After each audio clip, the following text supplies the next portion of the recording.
jam hire mon ɓiɓɓe fulɓe fullaɓe lamdam barke e gandal mbadi e jamaragal sen mbini sikki ala palitiɗen hen ko kala mbimi parloriɗo haalde ngal ɗemgal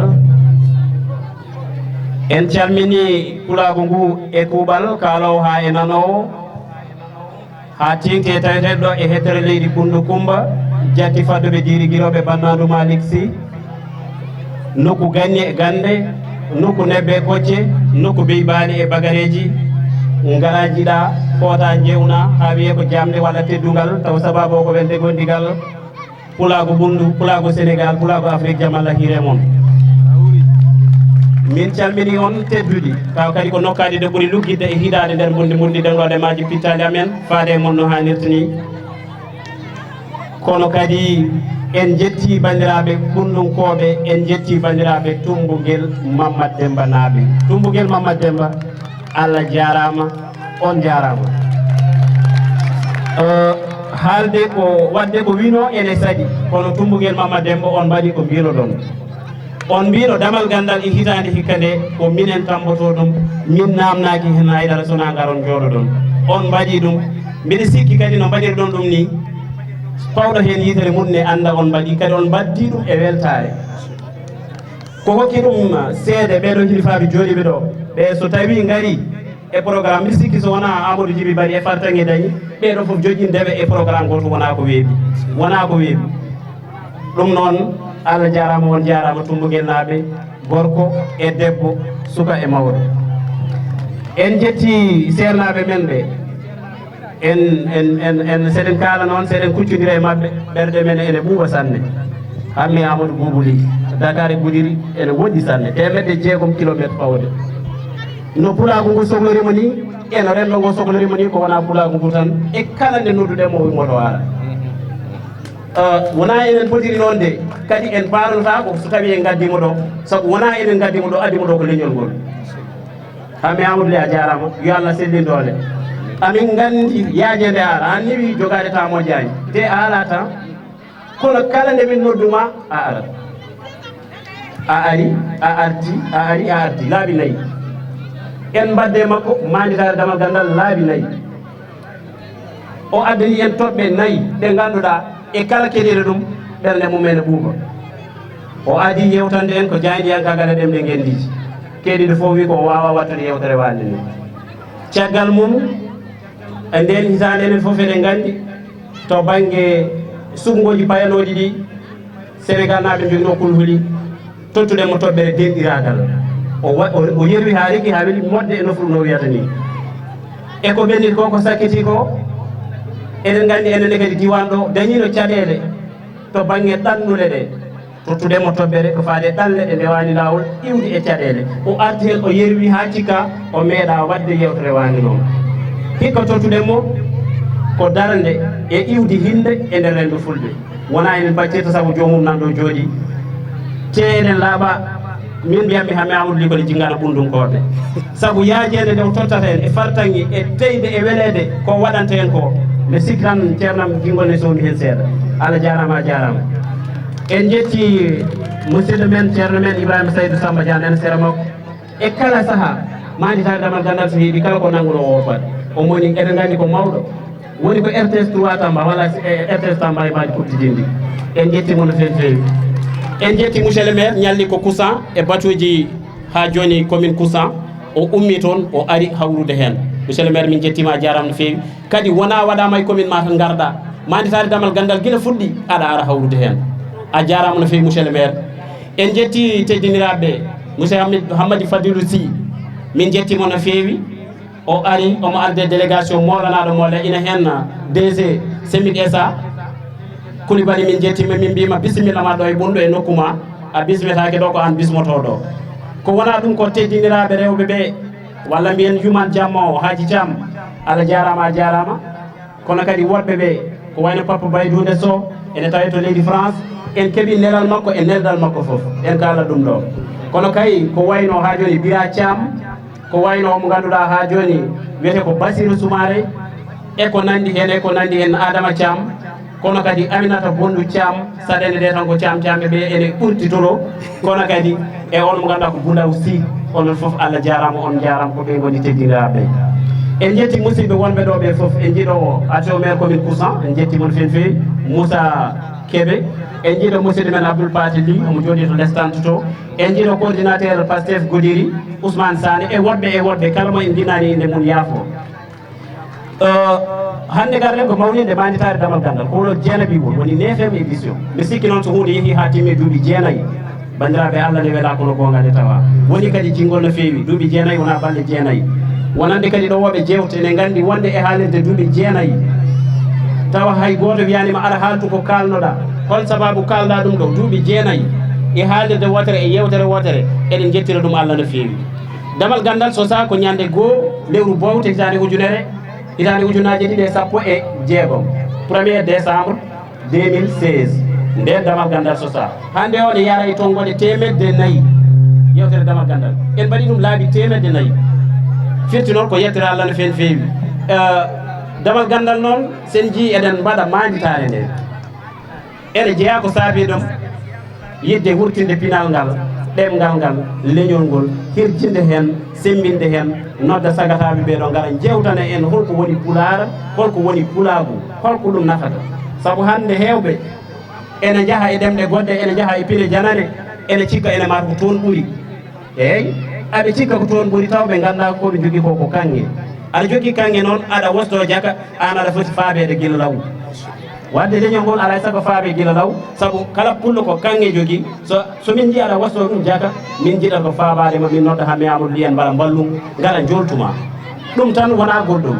ɗum noon Tumbunguel Mamma Demba garɗen ɗo hikka addi en ɗo hikka ko kala hitande ɓe gummorto ɗo rewɓe e worɓe sukaɓe e mawɓe ɓe jaaha to Goudiri to e gartugol jamma e fofof mbiɗen hikka ala komin mbaɗata sowona ruttude on teddungal ngal kanduɗon min gara ha ɗo e Tumbunguel Mamma Demba min mbaɗa ɗo manditare damal gandal nden ko oɗon jahanno ngol ɗo ko minen garata Tumbunguel Mamma Demba naɓe Allah jarama on jarama bandiraɓe Sénégal bandiraɓe ɓundunkoɓe bandiraɓe diwan Tamba bandiraɓe Fande Goudiri ko musidɗo mon Amadou Djiby Bari kono kadi fayida ɗo en e darade en ɗo ko haalande on holko woni damal gandal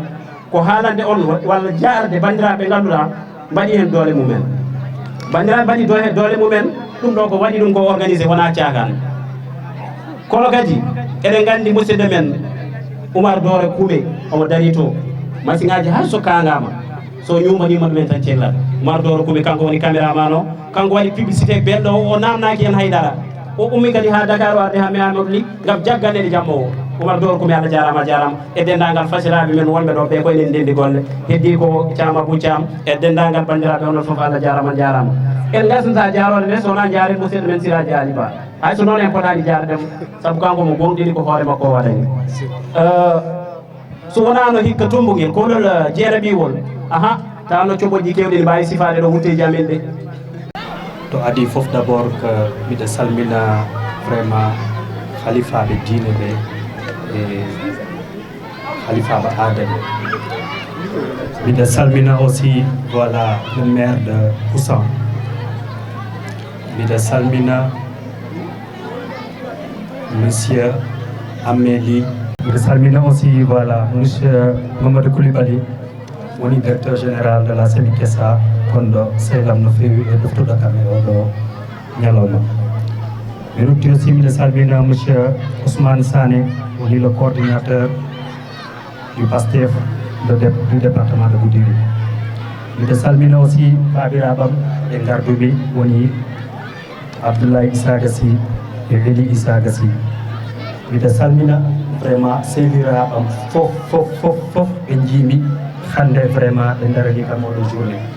vraiment woni am weltare no fewi mbiɗa salmina vraiment aussi toute la population de Tumbunguel vraiment pour oɗo accueil pattam lamina en tout cas ɓe mbaɗi amen réservé machallah damal gandal vraiment ko no Amadou Djiby Bari waɗi kam noddi kam vraiment hanni kam ko oɗo édition 9e édition o yiɗi ko wadde kam parrain woni am weltare no fewi ha vraiment mi anda to haali parce que vraiment hikka comme no mbirumomi ni e téléphone vraiment parrainage oɗo min ko challenge mawɗo ƴettumi ɗum par ce que vraiment ko jeunesse ngo ɗo o waɗi ciblé no fewi e ɗum vraiment ko weltare no fewi e hollude aussi ko oɗo mantare damal gandal vraiment cukaɓe ne jogui hen solo no fewi et que vraiment miɗen ñaagui Allah en tout cas ɗiɗo édition ngaji gonɗi ɗi e chaque édition garɗo inchallah darde inchallah mamin poti darade hen foof pour que vraiment édition ɗi waɗa ɗum ɗo par ce que ɗum ɗo ene jogui solo no fewi hande sa daari ko culture ɓundu foof rendi et puis surtout to waɗi ɗum décentralisé hikka o nawi ɗum ɗo to Tummuguel woni hunde moƴƴude e fewde no fewi par ce que holliri tan que vraiment ko ɓundu ene waɗi riche de culture et puis yaade e profondeur e ɓundu je pense que ene jogui solo no fewi en tout cas ko weltare no fewi et puis ñagade Allah tan inchallah kono mbirumi ni tan yoɗo édition fo ɓuur goɗɗi ɗiɗo édition ngaji garoji yo ɓuur ɗiɗo édition chaque année ne ɓuura ɓeydade e ka yimɓeɓe ne jeehen hoore mum. assalamu aleykum wa rahmatullahi taala wa barakatuh mi salmini dentalgol ngal ɗo foof debbo e gorko suka e mawɗo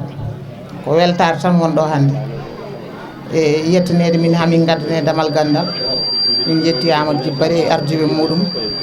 e immiɓe ɗo ha Dakar ha Tamba hay goto min goppani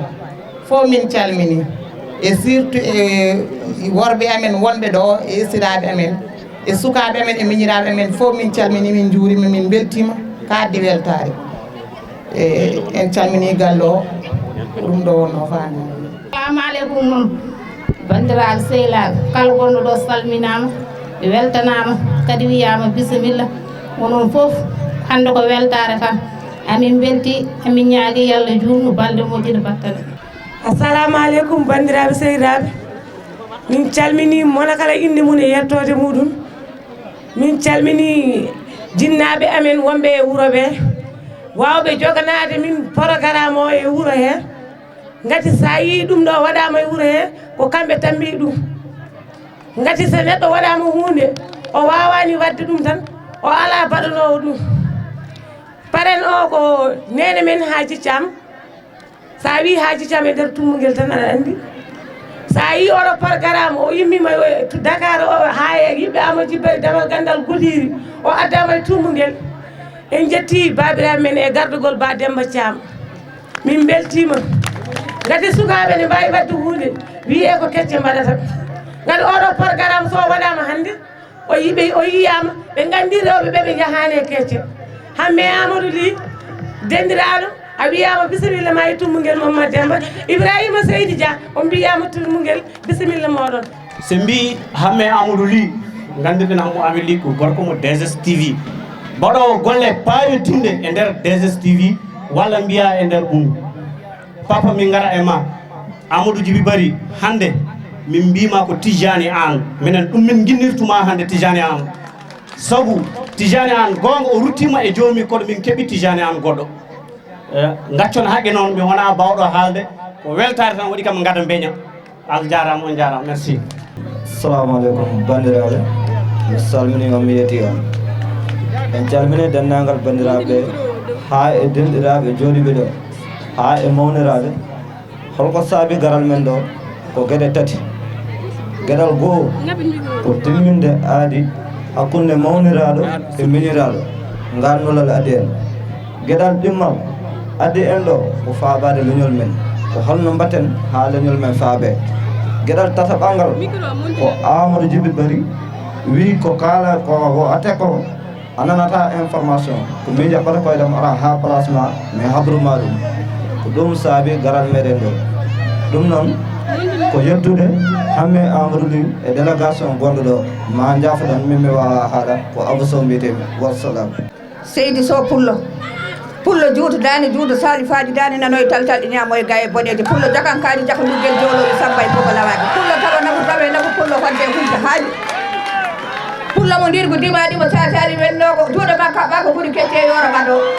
sa tawe ko tan ko ɓawni tan ittu andu jeyama hen Seydou Sow Pullo kadi ke faati sa woppa Moussa ko gokkidema duuɗaka ko on jarata maɗo Seydou Sow cukalel wiyeɗomo hoɗi bandum wimo tawdi yummune bamum. Assalamu aleykum invité ji kono ceerno Djiby Bari Amadou Djiby Bari kañum e ceerno Hammed Ly on calminama on juurama on ñagama duwaw on neldama duwaw kadi garmi ɗo hannde ko lomtade mawɗo masnoɓe ɓundu hono Adama Thiam omo salmina goto foof inde mum e yettode mum omo wiya moon bisimilla moon ɗo e tumugel Momadou Demba omo wiya on o heɓani arde hannde kono o lomtini ɗo mi ñii ko ono Alassane Thiam o wiya bisimilla moon on jarama no fewi haala ka welani ɗo min gaccira ɗo ni tan ha on jarama. Assalamu alaikum rahmatullahi taala wa barakatuh. Eyen calmini tummugen Mamadou Demba en calmini jom wuro tummugen en calmini maire de la commune de Koussan en calmini Amadou Djiby Bari mo gandanɗa hoorema ine darani leñol Haalpular comme no gimminoɗo ɗo joni o wi ko kanko woni Tidiane Anne kanko ɓamti place Tidiane Anne en calminimo en mbaɗimo félicité no feewi no feewi no feewi en calmini Ibrahima Seydi Ba et aussi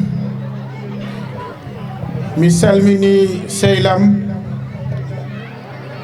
woni Ahmed Ly mo gandanɗa hoorema nde mbaɗami première émission nde jaltanmi la première fois e télé koye juuɗe makko ndewmi kanko udditani kam damal o wi ar kalda e fulɓe ɗum noon mbiɗi jaramo no feewi no feewi no feewi mbiɗi salmini aussi Hammadi Fadilou Sy mo gandanɗa hoorema kanko woni parrain oɗo édition e délégation momin gardi o foof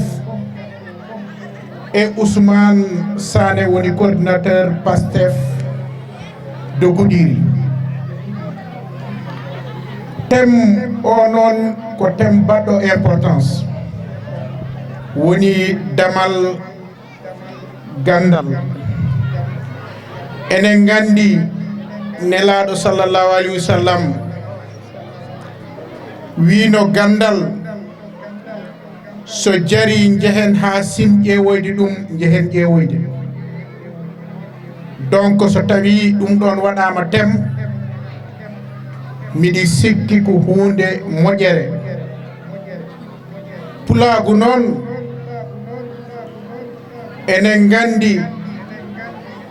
ko ɗemgal moƴƴal ɗemgal belgal farnorade te kadi kala to jaaɗa e aduna danaka pular ine haale ɗum noon mbiyami en tan surtout ɓeɗo mawɓe men Ahmed Ly en ɓe gandanɗa hoorema kamɓe jogui flambeau pular te kadi ini continue jangguinde pular enen jaraɓe hen no feewi no feewi no feewi no feewi on jarama ka tuddite boɗon ñaago on yon pobɓu koye mon ka tuddi eyyi on jarama e keewal ngal on jarama e kawral ngal on jarama e kawral pulago ngo Amadou Djiby Bari a jarama no feewi yo Allah junnu balɗe yo Allah junnu balɗe yo Allah junnu balɗe yo Allah wallitik cellal e kisal ɗum noon onon dendagal hiifaɓe joɗiɓe ɗo ɓe maire Alassane Diallo on jarama no fewi e tawtugol ngol oɗon gondi e haajuji e hammuji on goppi haajuji moɗon gari tawterede ɗum noon ko teddugal ma ngal Mamadou Kalidou directeur chimique on jarama no fewi ko yettere Allah jarga e Elimane wuro ngo onon tumugennaɓe on jarama kattude ɗum noon yo Allah hokku en eywa tawtorede dente mbaɗi ni ha ɓooya ɗum noon ko yettere Allah Hammi Amadou Ly Seydi Ly yo Allah junnu balɗe yo Allah timmin cagatagal yo Allah waltir cellal e kisal a darima on darima darde tinde aywa tarih noon walla kadi leñol walla kadi leydi ko yontaji e yontaji ɓennuɗi jarani limtude won darinoɓe darde nde ɓe hen ene guuri ha joni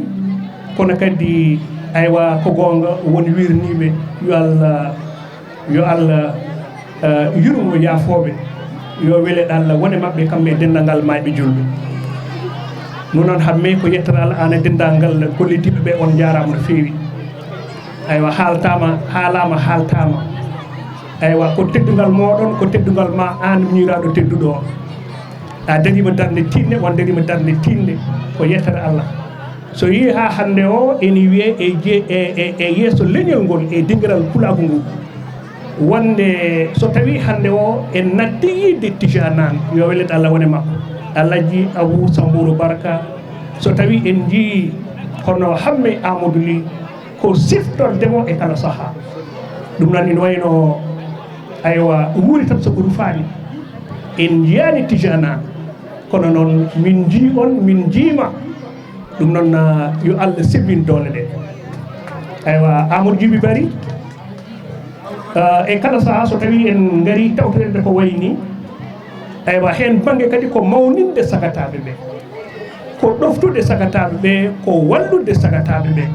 e mana hono nde ɗo darde ɓayri noon kaleten ko haala ɓamtare demgal ngal ɓamtare leñol ngol ɗum noon Amadou Djiby Bari aywa laabi jeenayyi mataw mankuɗen hen ko seeɗa ɗum noon rawane en garani tawi gantu eɗen gondi e gantuɗo Tamba ɗo hikka Allah waɗi en tawtorama ɗum noon kamɓe sagataɓe leñol ngol aywa e nder oɗo yeru mo Amadou Djiby Bari e oɗo yeru mo gonɗen hande o e darde Amadou Djiby Bari ko weltare mawde ɗum noon ko weltanade sagataɓe e rangol ngo berlotoɗen ko hilifaɓe men ɓe monsieur le maire onon les directeurs de société laamu ngu mballe Amadou Djiby Bari en e mana hono fuurere makko Amadou Fanke ha e wonɓe wone ɓeɗo sagataɓe ɓe ganduɗa ene gollo to banggue audiovisuel o to banggue communication ɗum noon ko yettere Allah no fewi ɗum noon haala men wasa judde aywa eɗen cinkata eɗen cinkira Hammi Amadou Ly eɗen yiiɗi sinkirde tan jumel tokosel jumel ngel ganduɗa e kitale 80 ko ceerno Yero Doro Diallo janguinɗo min aywa ko kanko hoɗomo tokkino en jiwol ngol yimre nde noon ene weeli en no fewi ko ɗum waɗi e kala saaha aywa ko fartaki tan reftade hen e hen banggue e yimnude sagataɓe ɓe ɗemgal ngal ɓe jenga ɗemgal ngal ɓe panoro ɗemgal ngal ɓe jiiɗa ɗemgal ngal saabu noon kamɓe guindiyankoɓe men ɓe wonkoɓe golli no fewi Oumar Doro Kome on ɗo dari ko gaari kulbitorɗe ɗe e guese ɗe Oumar a jarama no fewi darde nde timmi aywa a ari a ardi e mana hono karalleje ma timmude ko yettere Allah gonɗa koye golle leñol ngol yo Allah timmin mana hono fandare nde leñolam hakkimam ɓenni yeeɓama gendiji pinal mami rewɓe darnino kaaƴi ɓe kaynino leƴƴi jamɗe ɓe jeetino jeereji kanŋe e kalis ngaluji e dow ngaluji ɗo dimaɗi kumirteno callalle kanŋe e kalis ha bonɓe Europe jilli e Afrique no diwoji kawle gopi moon e hareji jaggu min gona yejitoɓe kalifandi Europe min gona jaɓoɓe leñolam sa heelaka jaggu Afrique newata ko sabu ka kandorgal jamdi kengal e natirde ɓiɓɓe Afrique e kareli windere aranere e ɗimmere rimɗinɓe Faraïse joɓa kirsal caaroy min jejitani capanɗe jeegom yodo haaɗo dumbaɓe egge ƴelle sornaɓe e jeereji jaagu bonnimon e Afrique min gona yejitoɓe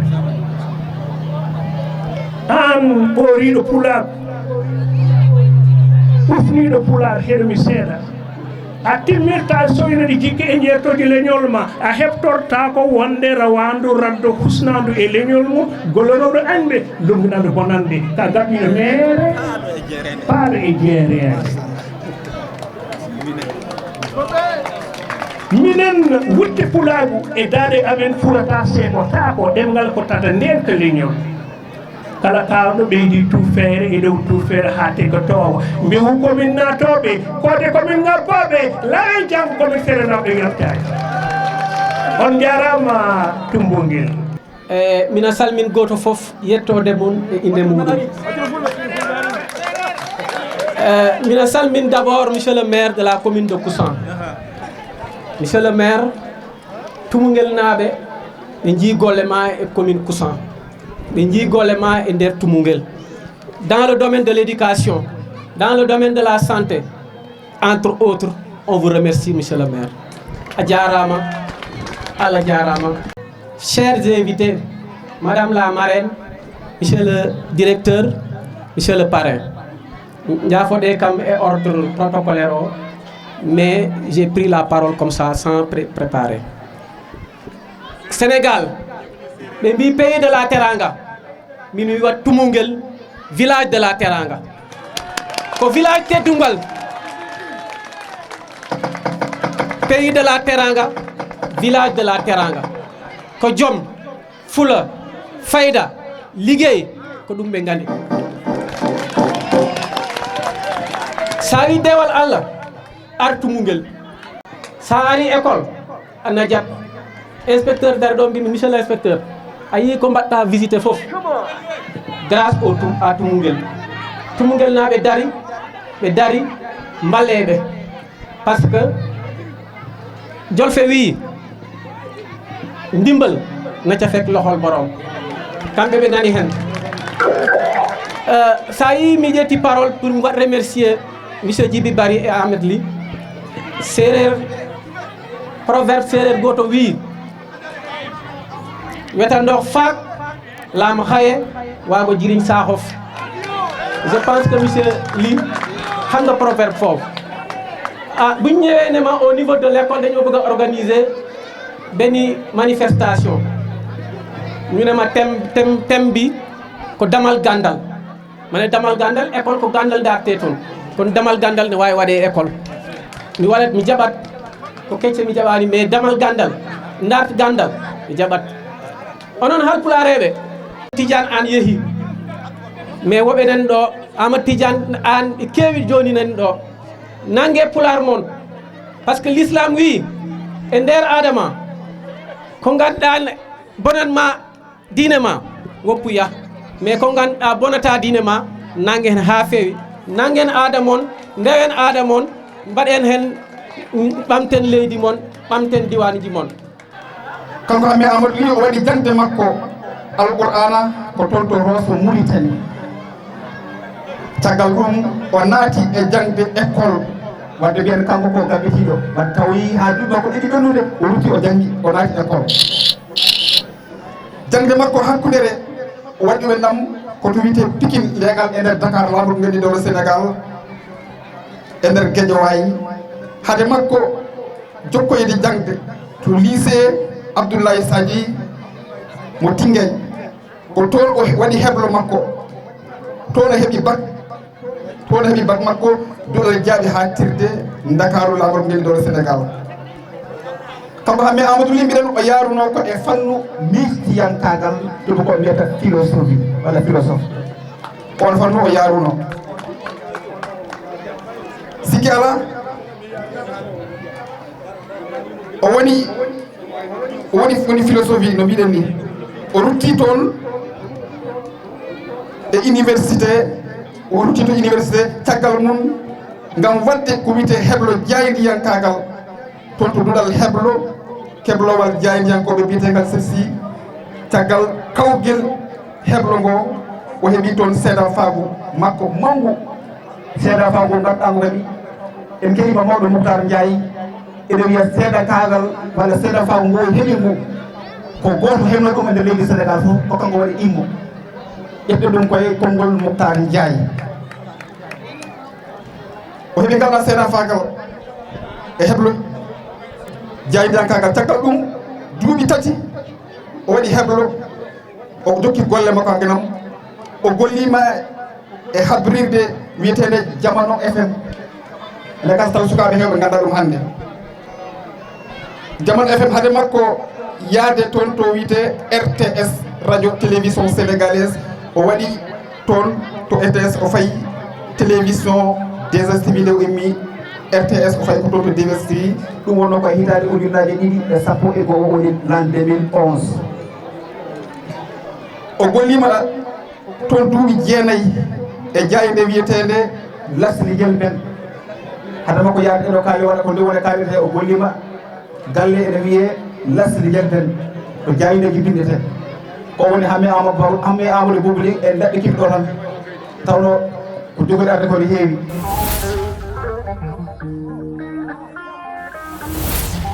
Thank you.